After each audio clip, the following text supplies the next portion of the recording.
বাঁশখালী পৌরসভা ৯ নম্বর ওয়ার্ড রঙ্গিয়াগড়া স্বপ্নচূড়া সামাজিক সংঘের উদ্যোগে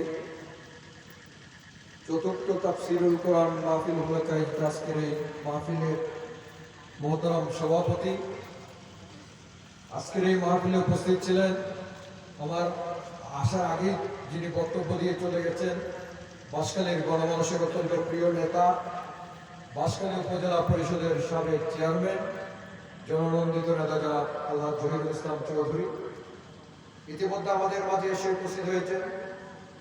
আজকের এই তাফসীর মাহফিলের প্রধান রয়েস বিশিষ্ট আলেমে দ্বীন ডক্টর মুফতি কামরুল ইসলাম শাহীন আমাদের মাঝে এসে উপস্থিত হয়েছেন। মঞ্চ অভিষ্ট অতিথিবৃন্দ, মুরব্বিয়ান, হাজরান মজলিস, আসসালামু আলাইকুম ওয়া রাহমাতুল্লাহি ওয়া বারাকাতুহু। আসলে আপনারা সবাই কিন্তু অধীর আগ্রহ অপেক্ষা করে আছেন আমাদের প্রধান ওয়াইজিন যিনি আজকে সুদূর ঢাকা থেকে এসেছেন ওনার তাফসীর শোনার জন্য। আমি আমার কথা বাড়াবো না, যেহেতু আমি আপনাদেরই লোক, আপনাদের কারো ভাই, কারো ভাতিজা, কারো নাতি, এবং প্রায়ই আপনাদের সাথে আমার কথা হয়, বিভিন্ন জানা যায় মাহফিলে আপনাদের সাথে আমার মোলাকাত হয়। আমি আমার বক্তব্য বাড়িয়ে আপনাদের ধৈর্যচ্যুতি ঘটাতে চাই না, যেহেতু আমাদের প্রধান ওয়াইজিন সাহেব উনি আবার এখানে তাফসীর করে চলে যাবেন। আমি আমার বক্তব্য বাড়াবো না, আপনাদের কাছে দোয়া চাই, আপনারা দোয়া করবেন। বিশেষ করে আজকে এই মাহফিলে আসার পেছনে কারণ হচ্ছে এই এলাকার প্রতিটি মানুষের প্রতি আমার যে আন্তরিকতা, আপনাদের প্রতি যে দরদ, এবং এই স্বপ্নচূড়া সামাজিক সংগঠনের সাথে যারা জড়িত আছে।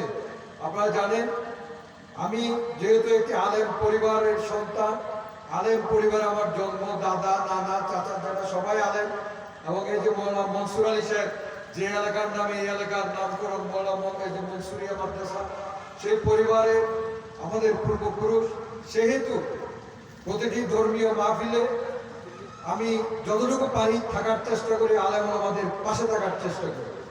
আমার আগে যিনি বক্তব্য রেখেছেন অত্যন্ত সারগর্ভ আলোচনা করেছেন।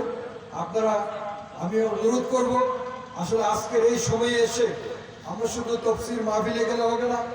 আমি ভিন্নভাবে, যদিও আমি ভিন্ন রাজনৈতিক দল বাংলাদেশ জাতীয়তাবাদী দলের সাথে জড়িত, কিন্তু আমি সবসময় মনে প্রাণে যে জিনিসটা বিশ্বাস করি, লালন করি, সেটা হচ্ছে দেশে কোরআনের রাজ কায়েম হোক, এখানে দিন আল্লাহর দিন কায়েম হোক। এবং আপনারা যারা আছেন আপনারা নিশ্চয়ই জানেন প্রতিটি ক্ষেত্রে দিনই প্রতিষ্ঠানগুলোতে আমি যখন মেয়র হিসেবে দায়িত্ব পালন করেছি সর্বোচ্চ সহযোগিতা করার চেষ্টা করেছি। এবং এইবারও যখন সরকার পরিবর্তন হয়েছে আমার সুযোগ এসেছে যে কিছু ফ্যাসিলিটিস ডিপার্টমেন্ট থেকে কিছু মাদ্রাসার তালিকা দেওয়া হয়েছে। আমি প্রথমে এই রঙ্গিয়াগড়া মনসুরিয়া ফাজিল মাদ্রাসাকে দিয়েছি, এবং অলরেডি 10 লক্ষ টাকা তারা বরাদ্দ হয়েছে আসবাবপত্রের জন্য, এবং জলদি হুসানিয়াকেও দিয়েছি, হামিদিয়া মাদ্রাসাকেও দিয়েছি। যেখানে সুযোগ হয়েছে আমি চেষ্টা করেছি, যেহেতু আমার শিকড় হচ্ছে একটি আলেম পরিবার, সেই কারণে আমি সবসময় ভিন্ন রাজনীতি করলেও এখানে যারা এই মাহফিলের সাথে জড়িত সম্পৃক্ত তারা সকলে আমার অত্যন্ত আপনজন, এবং তাদের সকলের সাথে আমার অত্যন্ত সুন্দর সৌহার্দ্যপূর্ণ একটা সম্পর্ক। আমি কখনো রাজনীতি দিয়ে কখনো কোনো বিষয় বিশ্লেষণ করি নাই। সুতরাং যেহেতু আমি ওঠার সময় এই মাহফিলের সভাপতি আমাকে বলেছেন যে আঙ্কেল আপনি আসবেন কিনা, অনেকেই বলেছে, তাহলে তোমাদের সাথে আমার এই সম্পর্ক নাই। এখানে রাজনীতি বড় কথা নয়, আমার কাছে সবচেয়ে বড় কথা হচ্ছে যেখানে আল্লাহর দ্বীনের কথা হবে, যেখানে কোরআন সুন্নাহর আলোচনা হবে, যেখানে যারাই সে কে কোন পার্টি করে সেটা আমার কাছে বিবেচ্য বিষয় নয়। বিবেচ্য বিষয় হচ্ছে যে এখানে যে সংগঠন, দ্বীনি সংগঠনগুলো আছে, তারা যেখানে আমাকে ডাকবে আমি সেখানে অবশ্যই উপস্থিত থাকবো, যাব। আমি আমার কথা না বাড়িয়ে আপনারা আজকে আমাকে এখানে দাওয়াত দিয়ে এই এলাকার মুরব্বীদের সাথে, এলাকাবাসীর সাথে দু কথা বলার সুযোগ করে দিয়েছেন, সেজন্য আপনাদেরকে আন্তরিক ধন্যবাদ এবং কৃতজ্ঞতা জানাচ্ছি। বিগত 17টি বছর আপনারা জানেন এখানে যারা এই মাহফিলগুলোর আয়োজন করেছে তারা অনেক দ্বিধাদ্বন্দ্বে ছিল। একটা মাহফিল করতে গেলে সরকারের অনুমতি, একটা মাহফিল করতে গেলে প্রশাসন কোন সময় 140 দ্বারা জারি করে দেয়, কথা বলার অধিকার ছিল না, স্বাধীনতা ছিল না। বাংলাদেশের সবচেয়ে বরেণ্য আলেমে দ্বীন যারা দিনের রাজ কায়েম করার জন্য বাংলাদেশে নেতৃত্ব দিয়েছে, দিনী সংগঠনের নেতৃত্ব দিয়েছে, তাদেরকে ফাঁসির কাষ্ঠে ঝুলিয়েছে। জামাত ইসলামীর কেন্দ্রীয় আমির মতিউর রহমান নিজামী এবং আমাদের জামাত ইসলামীর কেন্দ্রীয় সেক্রেটারি মুজাহিদ সাহেব থেকে আরম্ভ করে আপনারা জানেন আল্লামা দেলোয়ার হোসেন সাইদি, যিনি সারা বিশ্বে কোরআনের তাফসীর করেছেন এবং এই এলাকার মানুষের কাছে যার স্থান ছিল হৃদয়ের মধ্যে। আমি দেখেছি যখন ৯৬ সালে তাফসীর মাহফিল প্যারেডের তাফসীর মাহফিল বন্ধ করেছিল, এই এলাকার হাজার হাজার জনতা সেদিন মিছিল করে প্যারেডমুখী যাত্রা শুরু করেছিল।